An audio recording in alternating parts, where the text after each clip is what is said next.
Now, in college, it is possible that a lot of times some conferences are being held or some workshops are being held. And that could be possible. Your college may be arranging these conferences or workshops, or some external party may be coming in your college and they might be conducting some kind of workshop, or some speaker is coming.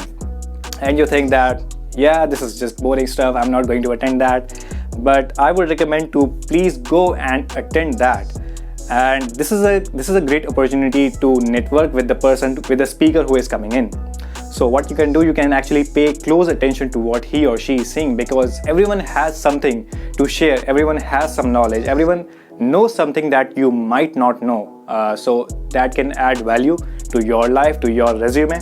And after the networking event or after the conference or workshop, you can go and talk to the person who was delivering a lecture or who was conducting the workshop, and talk to them about anything, about your interest, about what can be done in the future, or what you should be doing. So there are a lot of things that can be done. So basically try to network with the people who are conducting the workshop or the speakers who are coming in, and take guidance from them and ask them questions as much as possible, because that is going to add value to your life.